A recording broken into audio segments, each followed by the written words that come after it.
Hi folks, I'm Nathan, Two Guys Ride, and today we're out here in beautiful Chanhassen, Minnesota on this cloudy day. And we're here with Cody, and if you've seen Cody before, it's because we did a review on his 1979 Camaro Z28.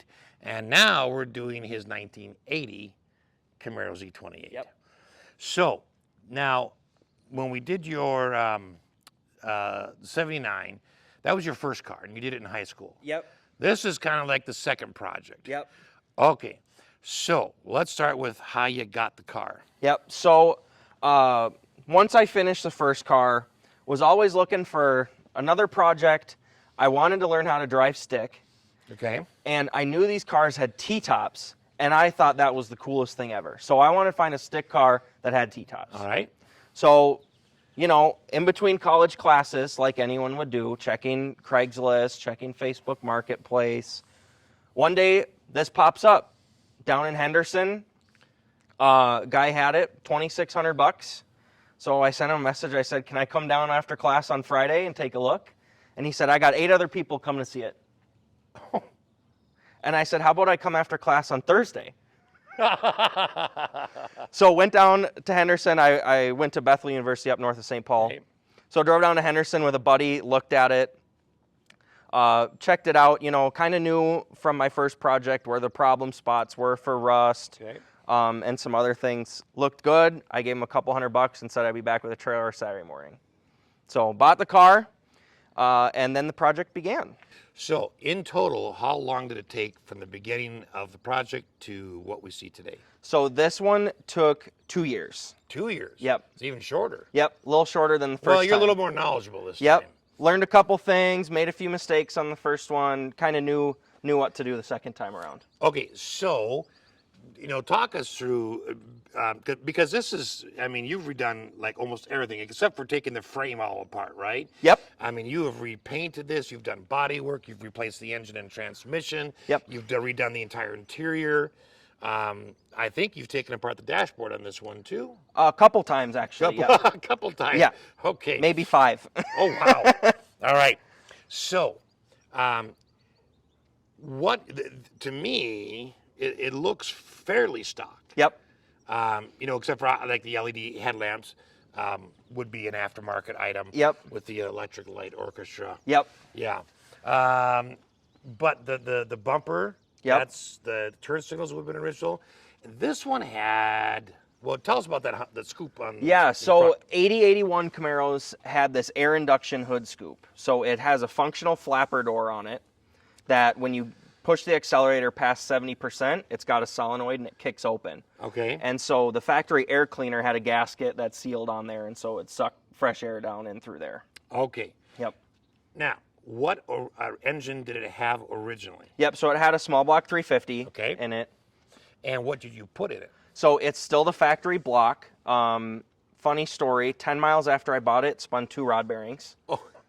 So here I went from spending a couple grand to get a car just to play around with learn to drive stick to, oh, we got to pull the engine out. So pulled the engine out, took it to a guy in Wisconsin, I think it was in Chippewa Falls, and he rebuilt it, bored it out. It actually had 305 heads on it. Someone Okay. had tweaked it a little bit, but it is the factory block. Okay. And just has a little more power than before. So factory, it had about 190, 195 horse. Now it's got 325 horse. Just a little more. Yep, just a little bit more. Just a little bit. Yep. I love it. Okay, now decals with on the hood here, Yep. and then on the sides. Those all would have been factory. Yep, so those are the factory decals and the factory color decals as well. So, because this, you actually painted the same color, you repainted it the same color as the factory color. Exactly, yep. All right. So where in the world did you get the decals? So there's someone online that reproduces them now. You can get them in every color that they had from the factory. So Man. blue, yellow, gray, red, all those options. Did you put the decals on yourself? Yes, I did do those myself, and they're not as hard as they look. If you just use some soapy water, you can kind of position it, position and then you squeegee it out. Okay.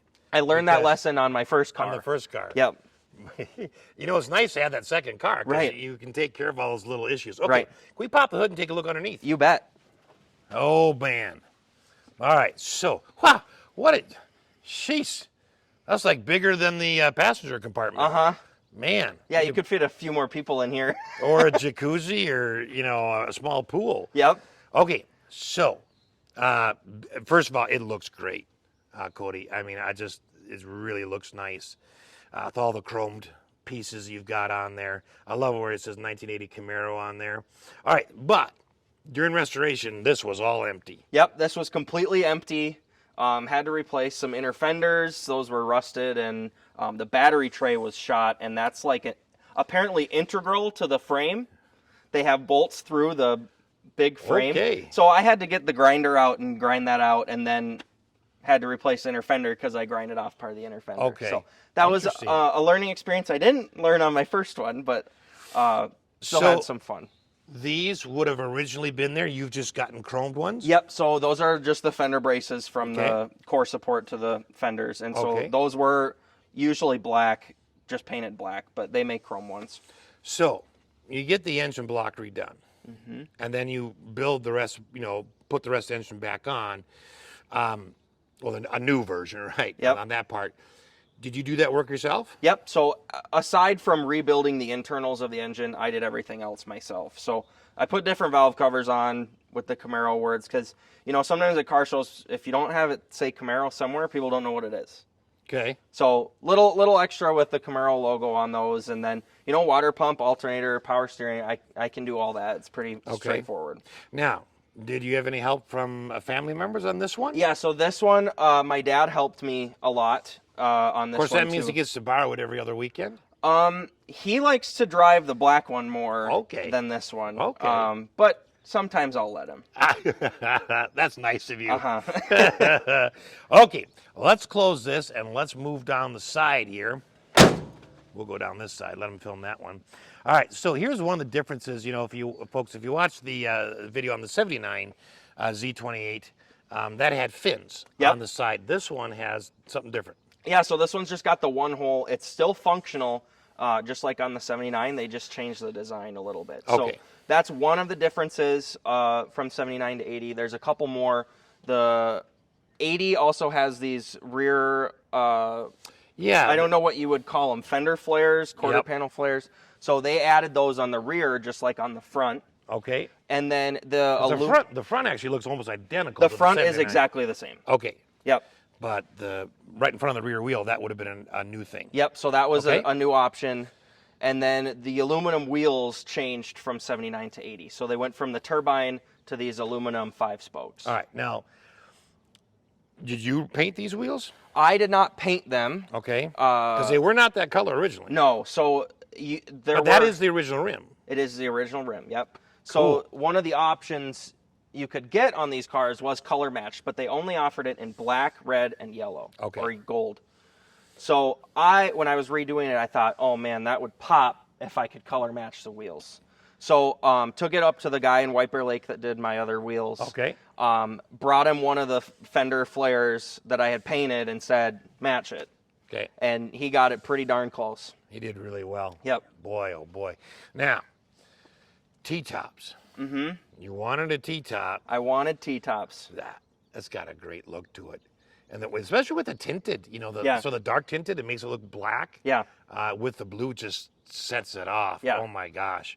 Now, you even colored the door inserts. Yep, and so they did that from the factory too, had colored decals for the door inserts. Okay. So, And we already talked about the decals on the sides. Those would have all been there from the factory. yep.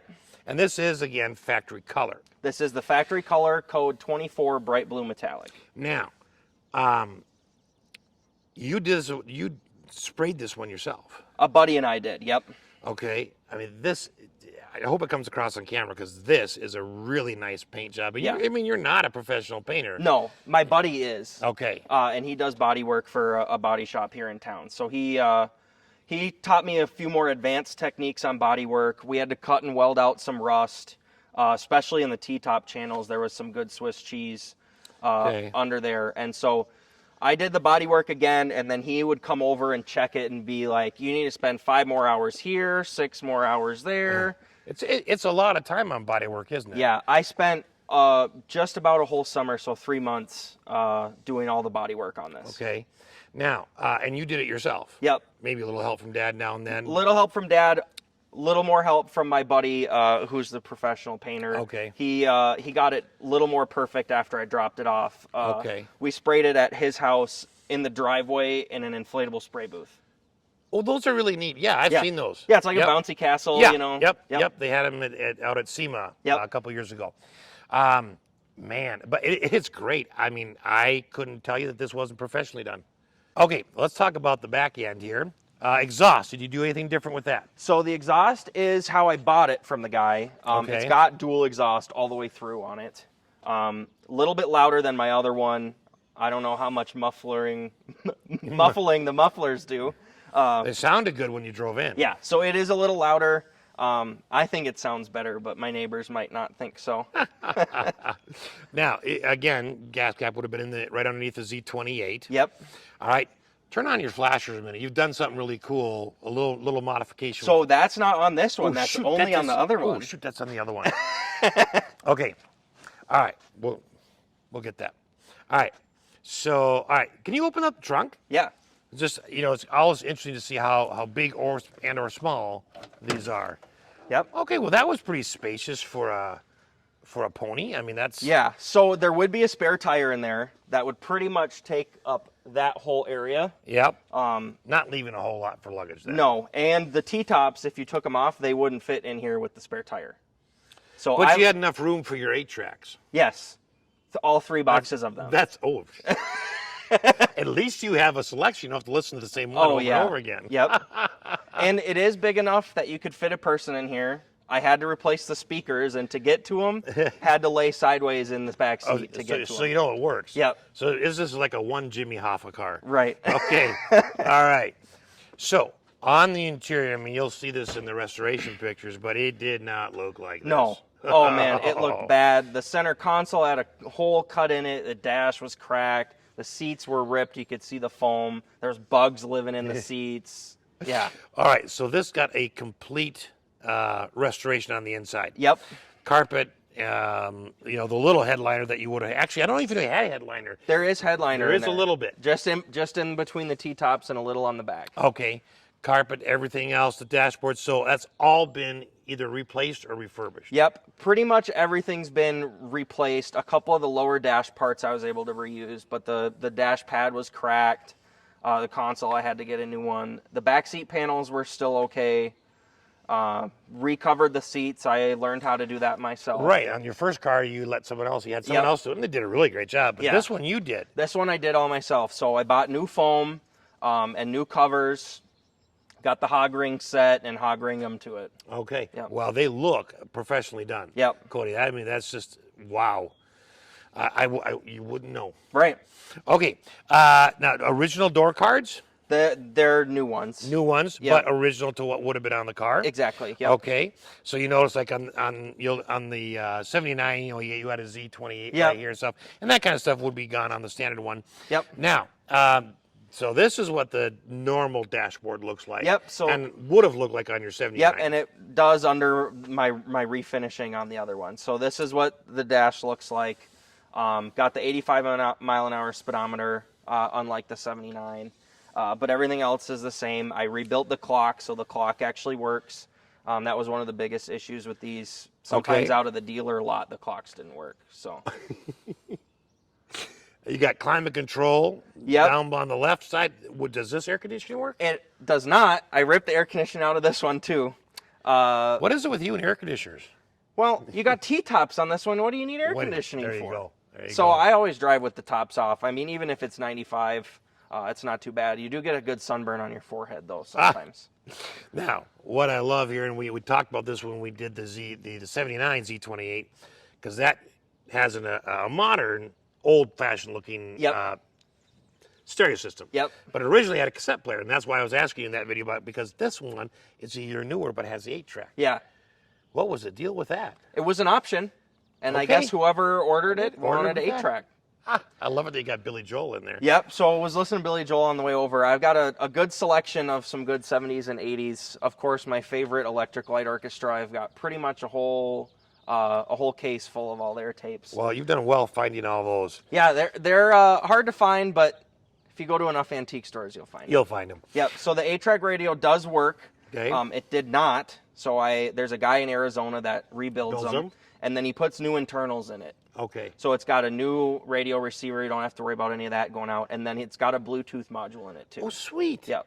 So it looks factory. You couldn't tell, but I'm able to do Bluetooth on this one as well. So okay. You said it looks right. Now, is it actually the factory one that he's taking the guts out? Yep. So it's actually the factory one. It's the factory radio. The guts are just a little different, Yep. a little more modern. Yep, exactly. Oh, that is sweet. So you get that original look with the modern convenience. Because, I mean, let's face it, if you're going to drive these things, you want some creature comforts, right? You want some music, especially if you can't have your cell phone in your hand. Right. Someone calls. So did you replace the speakers? Yes, all new speakers. It's got 2 in the back, a double in the front, and then I bought some special ones that are in the kick panels. Yeah. So it's got 6 speakers in this car as opposed to the factory. It actually had 3. It had a mono up front, Right. and 2 in the back. Yep. Yep. Wow. Okay. Would there, in the center console right up in front of the shifter, there's a little cubby hole? Is that always just a cubby hole? Yep, so that's always a cubby hole. I think they call it the map pocket. You know, we really use maps a lot these days, but they're on our phone. Yes. The 1981 model, which I don't have, had that covered up, and that's where the computer went because they had a computer-controlled carburetor in the 81. Okay. Yep. Okay. Tell us about your front electric light orchestra front headlights. Yeah, so Electric Light Orchestra, they're my favorite band. Obviously, I grew up in the wrong decade. So when I was redoing this car, I wanted to have it pretty close to stock because I kind of went all out on my other one. But wanted a little tweak, a little flair. So got these headlights. A company was able to take my paint and color match inside it. So when they're off, it's the factory paint color. Yes. Yep. And so, you know, if I'm sitting at a car show, I can turn them on, you know, make them... Oh, and they go inside the grill, too. Yep, so I've got a strip inside the grill, too. It looks a lot better at night, but... Well, sure, because it just gives that glow. Yeah. So can make them whatever color I want. Usually I make them blue because I love my blue car. That is sweet. Yep. So a little bit of flair with the ELO on my car. My license plate is Mr. Blue Sky, which is one of their top songs, and then just the headlights. But that's about all the extra that I did on this one. Well, you know, like I said in your previous video, when we did the 79 Z28, it's a piece of artwork. And as the artist, you want to add your little touch to it. Yeah, you got that right. You know, I mean, this is beautiful, absolutely beautiful. What an awesome story, and what a fantastic car. So I got a couple more questions for you. Yeah, you bet. You've now restored 2 cars. Yep. Both Z28s. Yep. So you meet somebody who says, "Oh, I want to do a Z28," and they have never done a car before. They never restored one. Yep. What are a couple pieces of advice you'd throw out their way? There's a couple spots to check for rust, because that can be the biggest thing. The torque boxes where the leaf springs bolt in, if those are shot, you got a lot of work ahead of you. Okay. Luckily on both of these, they didn't. But otherwise, I mean, these cars are super easy to work on. There's not a lot of electronics. You know, the whole wiring harness you could fit in the palm of your hand pretty much. Okay. The engine's easy to work on. I mean, you can sit on the fender and do whatever you need to do, change spark plugs, There's do plenty wires. of room. Yeah, lots of room. I mean, it's a blast. I love doing them. I'll take any opportunity to do another one. So we might see another one in the future. Yeah, you never know. Or you might redo this one. Might redo the paint on the black one. We'll see. Depends on how long that fiberglass lasts. Okay. Okay. Last question. What's one of your favorite memories with this car? With the blue one or the black one? Blue one. The blue one. I would say probably my favorite memory would be one of the first dates I had with my girlfriend. She had never ridden in an old car before, so we took this thing out for a spin, went around Excelsior, got some ice cream, you know, cruised around with the tops off. So that was Nice. a pretty fun trip. Nice. After it was restored. Yep. Not That in was its when it was original. No. You might have chased her away then. Yeah, did not. Luckily, she didn't know me when I was working on it, so she lucked out. Well, Cody, thank you again for sharing your story about this beautiful car. What an awesome job you did on it. I mean, it looks like it's sitting on the showroom floor. Yeah. So thank you. Thank you very much. All right. Thanks for watching.